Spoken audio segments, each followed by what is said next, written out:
Therapy creates that quiet space where you can think your thoughts through, or you can feel your experiences without someone saying, "You all right? You know your mom love you. You smart, you successful, right?" The level of success doesn't really equate to your level of well-being. You can be highly successful, highly, educated, and be torn up inside, not feeling great about yourself, not feeling connected to community, not even being confident despite having success. What up, people? Welcome to the Doing Everything Different podcast. I'm your host, Devin Lars. And today we got a very special guest, Leticia Williams, who is a trauma therapist and also the founder and CEO of Urban Health Group, providing mental health support. Now, the reason why I'm looking forward to this conversation is we both grew up in Richmond. We both went to El Cerrito High School.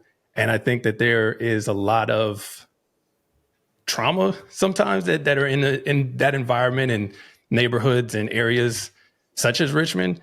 Mm-hmm. And a lot of the times we don't even know about it or know how it really affects us. And so I'm just really looking forward to this conversation and speaking to an expert, a specialist in this, and yeah, excited to have this conversation. So Leticia, welcome to the show.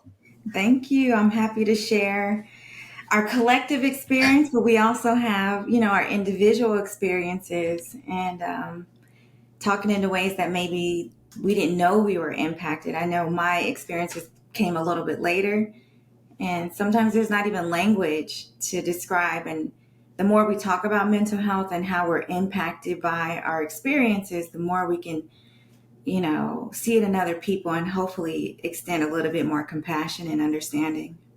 100%. I think what's interesting, and I think I really realized it around this time last year of how much our entire experience perspective on Earth is around what we've been exposed to, how we think, our philosophy, and it all comes from our mind and our brain and understanding how that works. And it's so crazy to think about how sometimes we are programmed with these traumas or with these habits that we don't even realize that are happening in the background and operating in the background. And so, yeah, I think it's a really respectable thing that you're doing. I really, throughout the years, we've been, kind of following each other, seeing our movement and stuff like that. And a lot has changed. And I just really respect the work that you're doing. And excited to hear more about how you even got into it and how this whole journey started for you. Mm-hmm. Well, I always knew I wanted to be a therapist, even as a kid. I come from a very big family, and when we were younger, we adopted my younger brother. And he had a host of challenges that was very, it was widely talked about, so it wasn't shamed. And I have older siblings too, so we always did a lot we were very protective of him. And we knew that, people might try to mess with them. And so, as older siblings, we were just very protective. But we knew as he got older, he might have other experiences that, your family is not always going to be around you. So really wanting to equip him with as many skills as possible. And I don't even know how I found out about therapists. Maybe I looked it up. But I always knew I wanted to be a clinical psychologist. I'm not a clinical psychologist, but I was always interested in supporting other people who had challenges that maybe people didn't understand, because you look normal, you look fine. But the way that you may interact with the world, you may have some needs, you may need people to be a little bit more patient with you. So that's what really started, was really interested in my brother and finding ways to give him the best chances possible, but also seeing his journey with being like misdiagnosed and overdiagnosed and not really treated the way he should have been by his care providers, and wanting to be that change. It developed over time, my interest in the field it wasn't until after college I was like, I've been impacted. There's some stuff that has been difficult for me, and really turning it inwards to say, what's going on with you? Right. So, with psychotherapy, it's the study of human behavior. Both my background as a social worker, we look at the individuals and we look at individuals in their environment. So you get really critical about community violence or political structures and how that impacts people. It's not just one thing, it's like all the things. So even today, my interest in being a therapist keeps evolving the more I learn. And the more I learn that there's more to learn, you know? Right. I love that. That's interesting. I think from a standpoint of there's so much stuff in life that we go through, right? That's just kind of, challenging. And sometimes we think, oh, this is normal, or this is how Yeah. Yeah. it's supposed to be. And when you realize and Yeah. then you get a little older and you start looking back and you're like, that's actually Mhm. not true. Like I shouldn't That's have had not to go through that. true. Like that's not a normal experience. Yeah. For me, college was a wake up. I thought all Black folks had the same experiences. Like, honestly, I Mm-hmm. thought everybody was from the hood and everyone had Mm-hmm. a certain family dynamic. And I was, making fun of the girls from the valley who talked a certain way. Well, they're Mm-hmm. actually from the valley. Mm-hmm. And where I grew up, everyone kind of talked the same. And Mm-hmm. my exposure wasn't really safe to go to other neighborhoods. Like it wasn't okay to go to Richmond or even I'm sorry, parts of Richmond. I'm from the Right. South Side, so you can't just be going to North. You just can't be going to Central. Your world is really limited because of safety concerns. So even the thought of like doing something in Oakland, I didn't do that in high school. Mm-hmm. It wasn't until after college that I explored going to other cities even. And so my world really opened up as I met more people and said, oh no, all Black folks aren't the same. They don't have the same family dynamics and experiences. And so it made me start looking at mine. Oh, it's not normal to like have, see people getting shot. It's not Mm-hmm. normal to see a dead person. It's not normal to Mm-hmm. see fights all the time. Um, and for me, that really messed with me for a while. The fact that I went to so many funerals as a up until, I'm just going to say 17, that was a very normal experience to go to funerals. And I said, well, that is actually not normal. My mom was also a singer, so she was always singing at people's funerals. So I Mm-hmm. went to like more than I'm going to say the average. Maybe the average person goes to one funeral a year. I was going to like multiple funerals Dang. throughout the year. So Yeah, being you around get that you much sadness and mourning is a different experience for sure. especially when you see young people and and people, it's kind of like you start getting desensitized to it. I remember when we were, because I grew up in South Richmond too, right by Crescent Park. And so, you know, I remember when we started the business in the garage, hearing people shooting up and down the block, seeing all of this stuff, and you just kind of get used to it in a weird, crazy way. And I guess that's our people's version in that of just coping with it, and like it just becomes like a Mhm. normal occurrence. And then, like you said, I didn't go to college, right? I started my business right out of high school, so I didn't have that experience to be around other people. So my perspective was very limited for a Yeah. long time. I thought Yeah. everybody, like you said, grew up in that environment, and it's a very unique environment that you, that you grow into, and it creates a sense of, I guess for me, it created a sense of like even just paranoia, right? Like just you're very aware of where you go. You're very aware of Yeah. your surroundings because you know how quickly things can escalate in a matter of Exactly. seconds if you're not aware.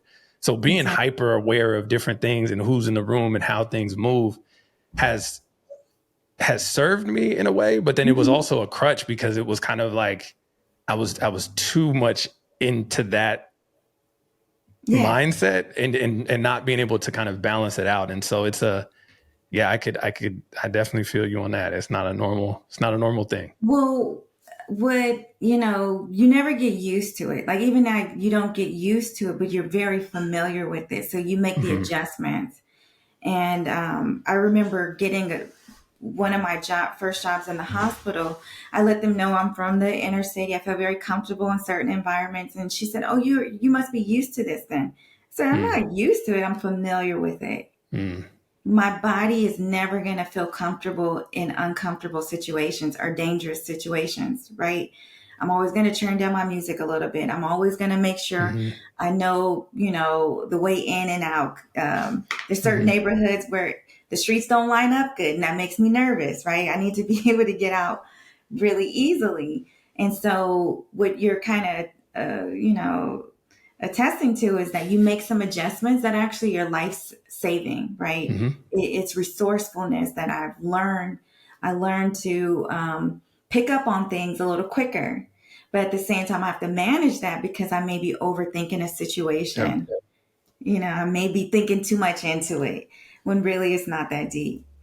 Right. 100%. I 1,000% agree with you. And I think from navigating that environment to, in terms of like, even being able to talk about it, right? As a male growing up in that, it's like you can't show emotions, right? You can't be weak. You can't do that, or people will eat you up. And there's Oh, no you like, scared? Oh, you scared? yeah, right, like that, like for real. And so Yeah. it's like there's no place where you can process those kind of like emotions, and you're like, okay, what's wrong with me? Why am I feeling this certain type of way? Am I the only one that's nervous in this situation or scared in Yes. this situation? When you realize like, oh, a lot of people deal with that, but they have created ways of getting around that may seem unique to other people, whether it's being aggressive, whether it's like whatever those cases may be. You kind of have to adapt to your community and our environment, and to do that. And so I'm curious, like, what is that? Like, how do you navigate that? I know that's a big question. I know that's Well, probably. what I'll say first is not everybody is traumatized. Hmm, Not everyone is having the same experience, even though, like in high school, I felt fine actually, by what I felt at that time. Now I recognize nervousness or points where I was apprehensive or I thought maybe I was shy. I really thought I was reserved when hmm, really I was being protective. It wasn't safe for me to kind of be more outgoing for a number of different reasons. We both went to a high school in a different city. So just the journey from home to hmm, school was like you start seeing the streets get cleaner and there's less, liquor stores and there's trees and hmm, greenery. So just the transition from this, from Richmond to El Cerrito, you start seeing a difference. And for me, noticing that change, even in how the landscape looked, hmm, made me know there's something different about where I come from and where I have to go. And I have to go there because the school system is better. hmm, hmm. So people are very resilient in general. People make the changes that they need to make, whether or not they're healthy. That's the Hmm. difference. I do believe most people are doing the best they can with what they know, and everyone is trying to take care of themselves. Some people know more; they have more tools, or they have more support, or they have more experience doing different things. But for the most part, people are just doing what they know until they know better.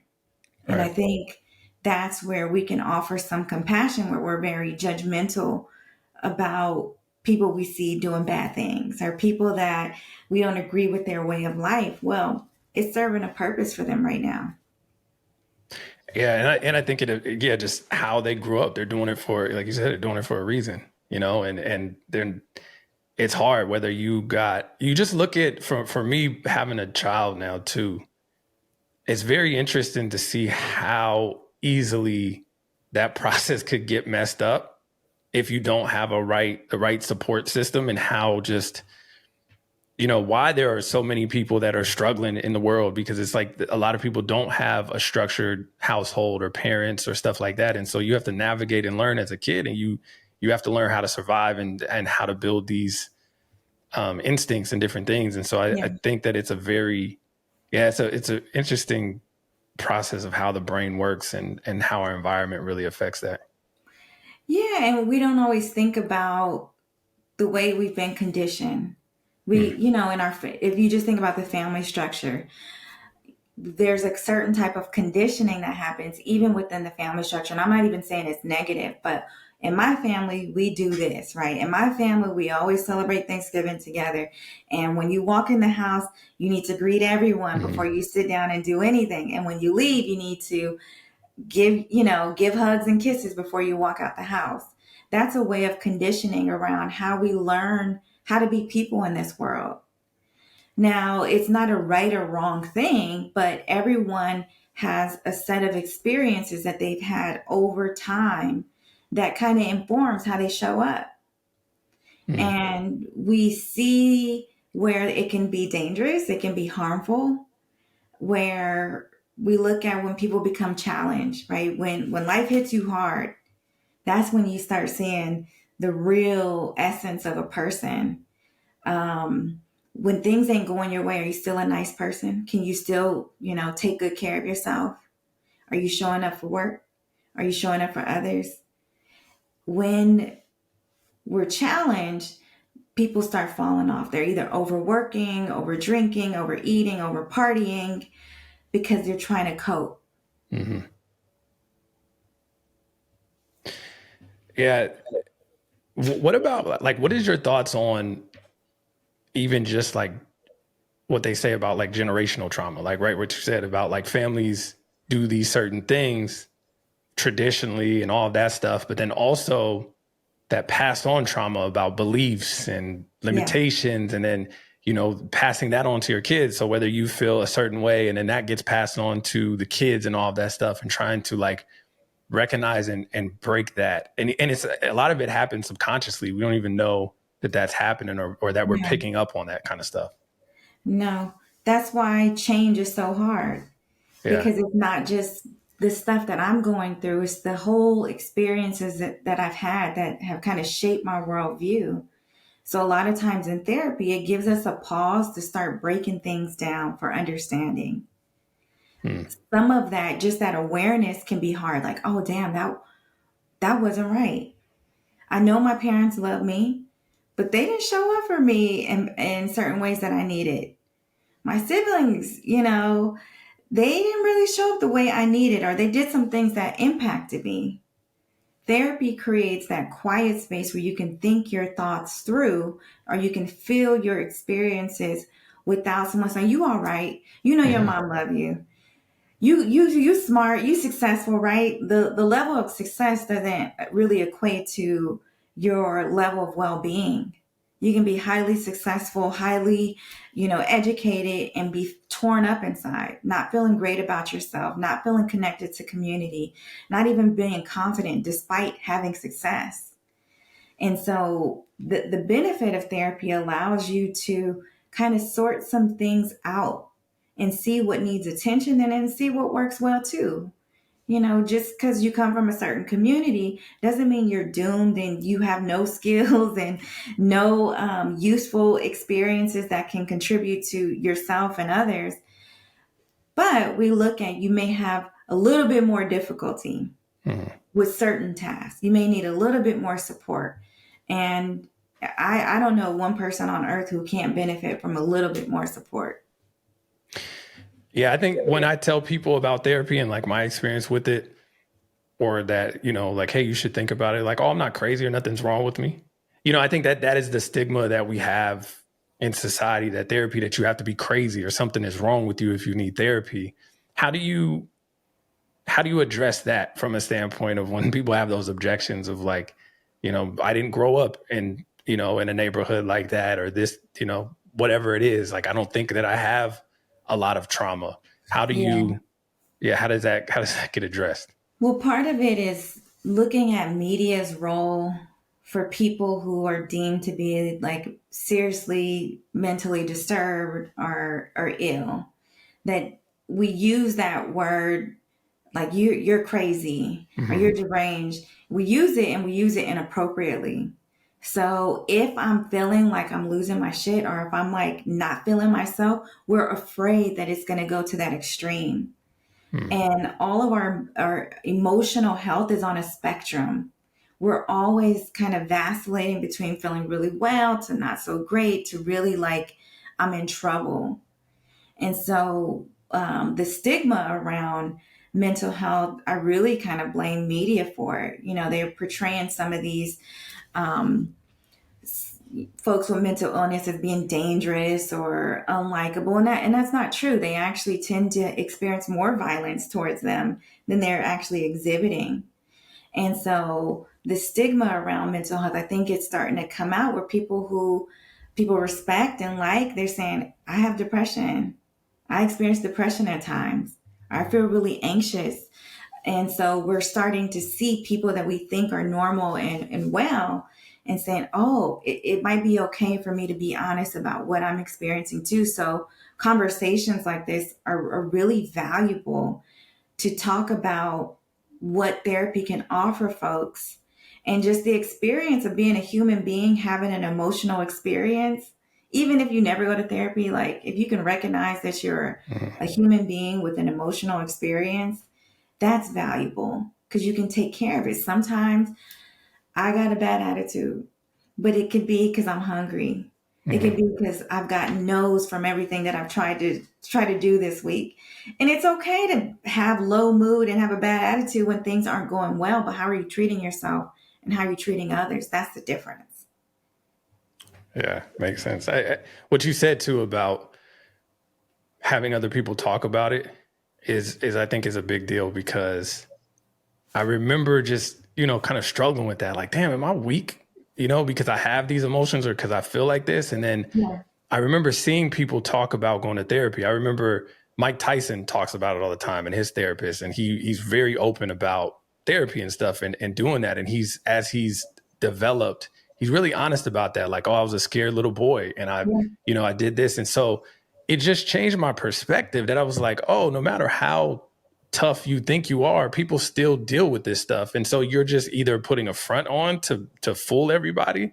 Yeah. And so I think for me, I was just like, oh, I actually want to feel good with myself on the inside and not try to portray something. And I Yeah. think that it was going to therapy was the best decision I've could have made in my life by far. Like there's nothing even close to it, and I think that the Well, let better me that you ask you become, why. Why? because what it did is it allowed me to start to understand myself better. I started to, my therapist, she started to point out different patterns. And then I realized like everything is connected, and I didn't even really realize it. Like I'm Yeah. doing one thing over here, but then it's not even the thing of why I'm doing here. Or why do I keep self-sabotaging myself? Right. Oh, why am I dealing with these, confident issues? Why am I dealing with, all of these different pieces that I didn't even know that was operating Yeah. without me even understanding it. And so it just helped me pull it out to be able to identify it. Because I think once you can identify it, then you can start to work towards healing it and fixing it. And you can accept it, and then you can move Yeah. on and say that this doesn't define who I'm going to be. And so there's so many just limitations in my head Mm-hmm.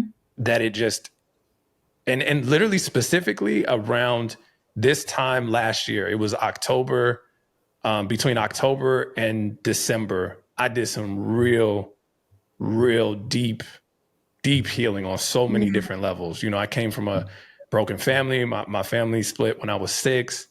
My grandfather, who was just so close to me, like a father to me, had a heart Yeah. attack and died in my arms at our house. Yeah. There was just so much that, and I realized I was bearing those emotions, and I never addressed that Yeah. ever. I just always suppressed it. And so it was like a magical 4 or 5 months of last year that completely transformed everything that I was going through. And it took like a situation of me self-sabotaging myself to get to that point. And then Yeah. normally I would just run from the feelings or try to suppress the feelings. And Yeah. then I said, this time I want to do it different. And I like made myself sit in it. And it was Mm-hmm. uncomfortable. And it was like, you have people think, like you said, you can look fine on the outside, but inside it's a biological, you feel it in your Yeah. body. Yeah. And Yeah. it's a scary feeling. It was like, if I didn't have the support and I didn't have people to talk to and to process it with, I'm not gonna, like, I can see why people hurt themselves because they just want that feeling to stop. Yeah. You know, and they think that it won't stop because it's something internally that you feel. And so a part of the reason why I wanted to start this podcast was really around business entrepreneurship, yes, but the big thing is just like mental health and how much doing the work can literally change your life. Yeah. I'm thinking, and thank you for sharing all that, because that is a lot, right? And folks who don't know, they wouldn't know. And they don't have to know. But how we take care of ourselves, you said quite a few things. One is suppressing emotions, kind of putting it down. Sometimes we never been taught how to take care of the emotional part of ourselves. We're taught to take care of our bodies, take care of your family, take care of your finances. But like everything else, you don't really get a guide for that, or folks don't have language to describe what's going on, because there's that fear of being weak, right? And there's a value in our society around being strong and strength and the other word, ambitious. We really value those, but our sensitivities are also valuable too. They're also very important too, that need attention as well. And so, folks aren't going to praise you for always being vulnerable. And I don't think that people should have to spill their guts to get care and compassion and understanding. But once you can see your own humanness, to say, oh, I am having a hard time. I'm not okay. I am not okay. And I might need to ask for some help. I might need to go to a professional. And the benefit of a professional is they're neutral. And just like you say, your person helps you see patterns. First of all, we don't give advice, and we don't know you. We do not know you. You're a stranger. And so we are facilitators to say, okay, we're going to sort some things out with you. Where you want to go from here? If you're feeling burnt out, because sometimes people come to therapy when they're burnt out for work, or with some other things. It tends to be like more surfacing. Oh, I'm kind of struggling with this thing. But when we sit down and sort things out, now we're talking about your mama, and that's like an off limits topic. Now we're talking about some past relationships. Now we're talking about some of your behaviors and the ways that you've contributed to some of this stuff that's a challenge now.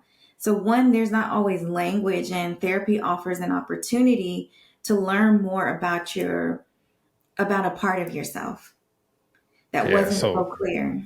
So true. What age groups do you work with? Like, is it beneficial for, I know that they say like in terms of, I don't know, your mind stops growing fully formed at like 25 or something like that. Like, where do you see the benefits from that people will get the benefits the most from therapy? Is it like younger and getting into that, or is that there's still too much stuff to unpack there? Like, what do you see from that side of things? Every age range can benefit from therapy. There's some therapists who specialize in certain age groups. So I don't work with kids, but there are, child therapists. My particular clients range from like 25 to 65. Okay. So I tend to have like the working adult demographic, but I've had folks, pushing 70. Who are uncovering a lifetime, decades of patterns that are no longer working. And I think at some point you kind of get tired. You feel run down by life, or you feel run down by yourself. And that's what brings people to say, okay, I'm gonna wave the white flag and call somebody, right? You don't have to, I think you were alluding to that. You don't have to wait till it's a crisis. You don't have to wait till you are completely stretched thin. Sometimes you can just have a smaller thing that feels like it's been harder to work through. Man, I really want to start my own business and I'm not feeling confident. I don't think people like me, So it's not always a trauma. Sometimes you're just having a hard time. And what that looks like is I'm ruminating. I'm thinking about the thing over and over. I can't sleep. It's really bothering me. It's been nagging me all year. I was going to say past couple of weeks, but sometimes people got things that's been nagging them for like 400 days, you know? So sometimes it looks like at work, I don't like nobody. Mm-hmm. And you do like the work you do, but it's hard to be there because maybe the environment's not great, or you haven't learned how to assert yourself in the ways that kind of moves you to the next level. But, I'm always mindful to say, sometimes people just didn't know. Mm-hmm. Sometimes they just didn't know how bad something was. Sometimes they don't have the words. Sometimes there's certain experiences that happen when you were a kid that I didn't have language for. Mm-hmm. Community violence. I was just like, go straight home.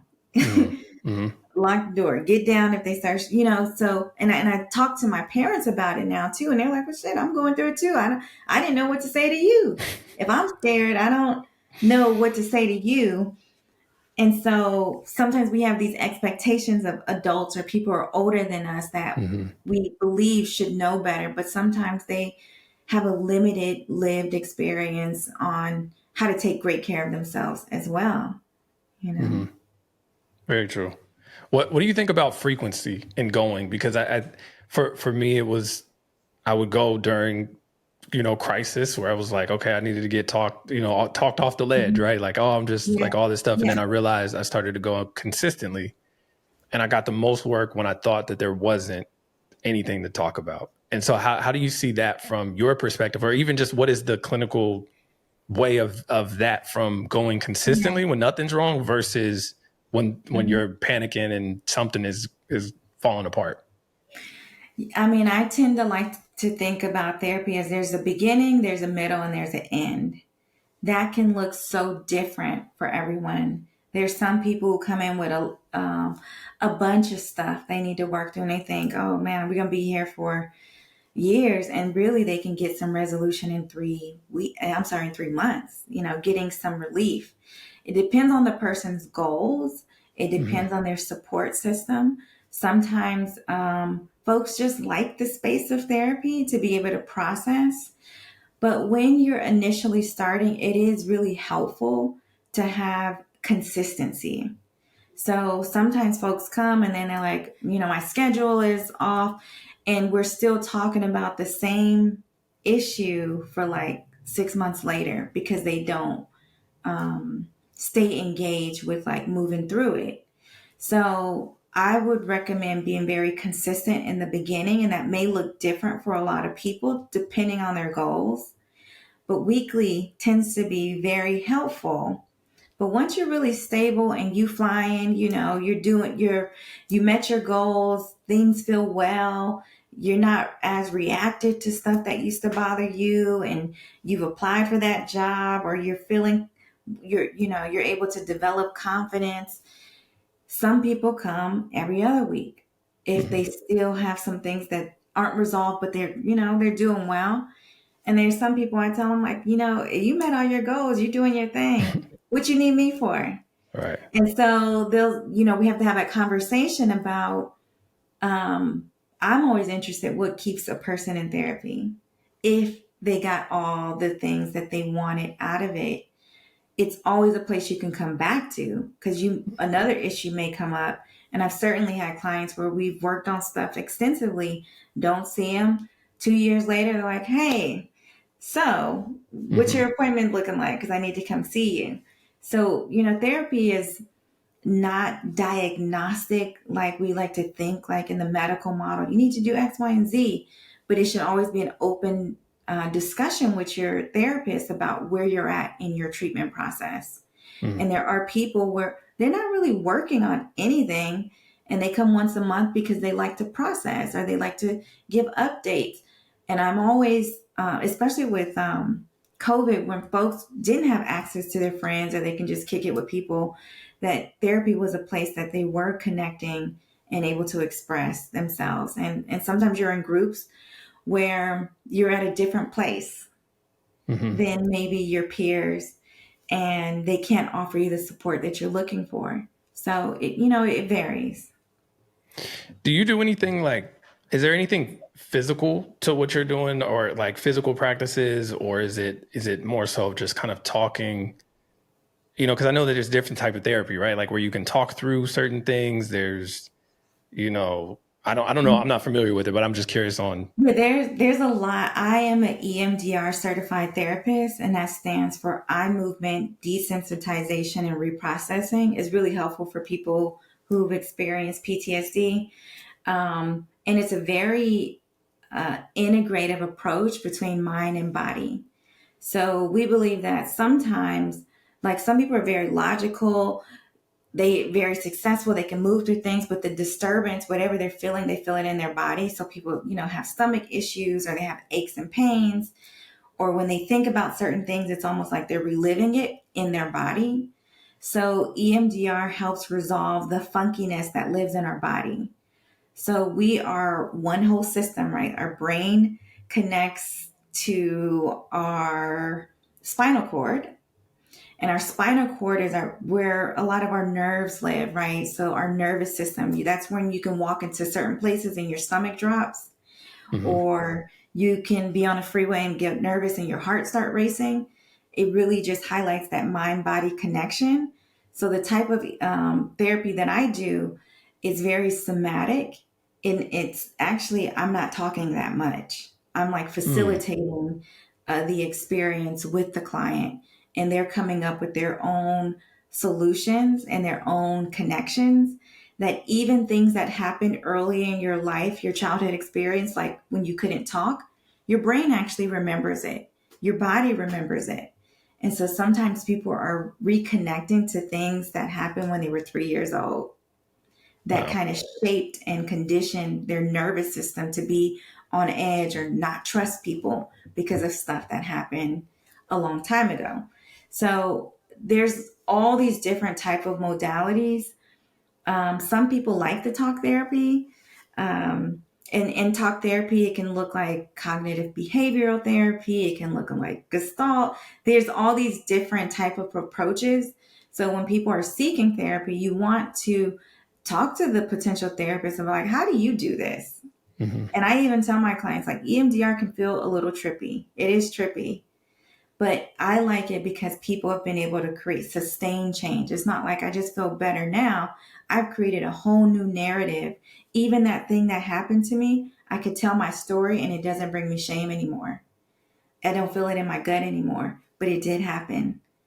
But now I've created a new belief about myself that is more helpful for me going in the direction that I want in my life. So that's the kind of therapy that I practice. Like I said, it is trippy. In what way?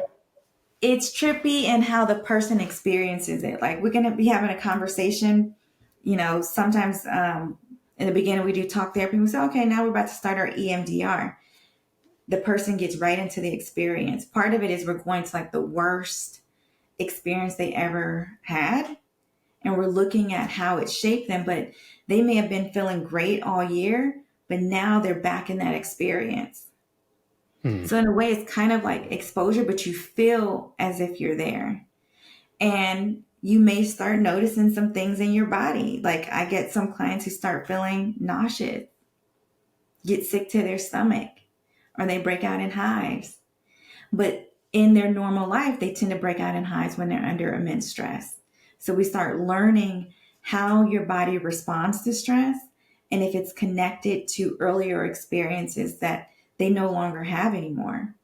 So I have clients who haven't, for them, it's normal to take Benadryl because they break out in hives once a week. When we start doing this therapy, they realize, oh, I don't need Benadryl anymore because my nervous system is regulated. I'm able to tolerate challenges when they come my way and they don't hijack my system. That's crazy. So your mind can cause breakouts and hives and stuff like that from past stuff that you're holding on to that you don't even realize. Yeah. Wow. Because people get reactivated. There's the word that people say trigger. There's things that remind us of a time when someone talked to me crazy. Hmm. This reminds me of something that happened before. And that's why we listen to the wisdom of the body, because the body remembers. Although your mind be like, let that go, let that go. when people are feeling off, they tend to feel it in their body. Nah, I just don't, if you don't want to be in a certain environment, your body may literally like push away from a person. When you're really engaged with the person or you like them, you tend to lean in. That's not your brain saying lean in, but it's your body saying, oh, I like this experience. I want more of it. And so people start learning how their body cues are responding to people, places, or situations as information is that, oh, no, it's time for me to go. Or this is where I need a boundary. I, tend to let people talk to me any way I want. And I can say, no, I'm okay to have this conversation, but you can't cuss at me. You can't yell at me. That's fascinating how much the brain impacts everything. Is your therapy done like in person or is it virtual, or how does that work? Yeah, I used to be in person pre-pandemic, and then I was doing hybrid, and now I'm completely virtual. And I was against it at first because I thought, nothing can really compare to being in the same space. But I found that it's as effective working with a therapist virtually. And sometimes we're getting to the issues quicker. When you're in a therapy room, sometimes there's things like kind of distract you. You're kind of used to the process. But when you're in your environment, meaning you're in your home or wherever people are taking their session online, you have to practice regulating in your natural environment. Makes So sense. I found it to be as effective, but everyone has a preference. Sometimes they just want a place to go or they don't really have a space in their home to do it. That makes sense. I didn't think about it from that perspective of learning how to handle that in your environment. Because you do, if you go to therapy and you go somewhere else, it's like, oh, that's where I go to feel good. But then now after I leave, it's like I have to deal with it versus like you being able to do that with where you currently are. I can see how that could be impactful. Yeah. Because I was like, we have our time together. But Right. what's meaningful is what's happening in between sessions. When you are out in the world living your life, what's going on? Because we get to pause every week, and think things through. And I do like people to start creating pauses for themselves. When do you need a timeout to like think it through? Or are you just saying yes to everything? Yeah, super. That's smart. That's a good breakdown of being in that their environment. So I think the last thing that I have, and it's a big question, but how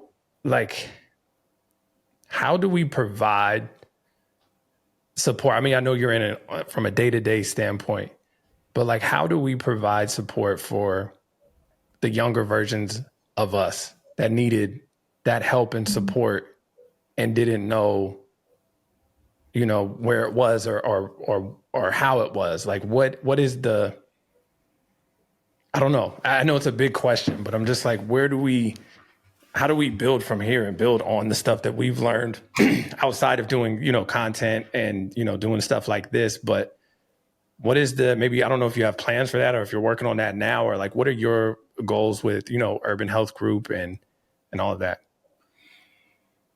Okay, I'll answer the multiple questions you just asked. The first one is how do we build on taking care of like the younger versions of ourselves? And I don't know if you mean like other youth or younger Other folks. youth, yeah. The best thing that we can do first is learn to take great care of ourselves. When you take really good care of yourself, you create capacity to care for others. Sometimes, especially in the helping industry, we want to help other people, but we're not that good at helping ourselves. So we get burnt out. You got to stop. And so the best thing we can do first is take great care of ourselves so that we become a living example of what it's like to be well. And not to teach people how I'm doing it, but teach people how to do it themselves in the version that makes sense for them. Being a therapist, my specific experience, it forces me to hear the stuff I'm telling people all the time. So I'm talking, TC, you need a timeout. All right, you need to go lay down. You need a vacation. And so I'm able to preach that, teach that, but also embody it. That is something I do for myself as well. I was telling you, like Thursdays are light for me. I build in days that I can decompress. I build in days that I'm not tasked with anything. And I do mentor associates in training. Folks call me and leave consults who are in their master's program and they have questions. I'm available for it because I have capacity for it. There are people who are interested in programming that is aligned with the stuff that we're working on at Urban Health Group. I have capacity for that. And so when you take good care of yourself, you create the opportunities to be available to others. With Urban Health Group, one of the biggest tenets that we have is education, informing people. I'm not going to tell you what to do, but I may share some options. Did you know that having a plan in place increases the likelihood that you would get your wishes listened to in a hospital? Did you know that going to therapy can create relief from the stress that you have and allow you to live a life that feels enjoyable? And some people, I didn't know. Are you interested, right? So we pose the questions because we've seen the difference. Like I've seen literally the difference between life and death from the hospital side, from people, the way that people live their life. Folks who are dealing with diabetes, struggling with it, tend to have some underlying level of depression. People who are depressed have a very hard time taking care of themselves. So when we look at the emotional part of the person, it's also looking at what's going on physically. But sometimes people listen to the physical side, right? I'm starting to get big. I need to work out. You need motivation. You need interest. You need support for all those things. So what Urban Health Group does is we kind of talk about the different services that may be of interest to people who are interested in wellness. And that can be both managing their physical health, but also their mental health. And to me, I see them as a bridge. They go together. But the traditional healthcare system is very separate. You know, you got to call a whole different line to find a therapist. And you got to be in some crisis for your insurance to pay for it, right? We don't see it that way. So our way of looking at more preventative, how can we prevent things we didn't even know? So we start with having these very difficult conversations. We need skilled people who have the capacity to talk about the complexities of different folks. And sometimes there's some hard stuff that comes out of it.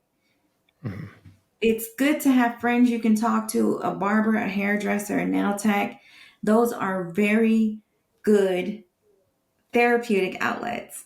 They are not therapy. They do not create change in behavior. They do not result in you making the difficult choice to commit to your care. And that's what we're talking about with therapy, is really about your care, not fixing things that are broken. People are having very normal reactions to like terrible shit, abnormal things. You're having a normal reaction, but if you've had a lifetime of that, you may adjust a higher level of like toxicity or dysfunction, things that are unhealthy and unhelpful. Do you want peace? Are you interested in joy? Do you want meaningful relationships? Therapy offers an opportunity to kind of see how you can go in that direction. I love that. Yeah, I saw a post that you did where you were talking about the difference between it being therapeutic but not therapy, like, you know, different acts and stuff that you go through. And so I like that. I saw that, I think, yesterday. Awesome. Well, I appreciate this conversation and your perspective and really respect the work that you're doing. Where can people find you if they want to learn more or follow along your journey? Yes, our website, urbanhealthgroupinc.org. You can follow us on Instagram, Urban Health Group Inc., LinkedIn, Leticia Vaca Williams. But if you just go to our website, you can find us there, or hit up Devin. He can point you in the right direction. Yeah, I'm going to put it all. We're going to make sure that we post all the information in the details in the description and stuff. But yeah, I really, again, like I said, respect what you're doing. Appreciate the work, appreciate the conversation, and enjoyed this conversation. Thank you. And thank you for sharing your story too. No problem.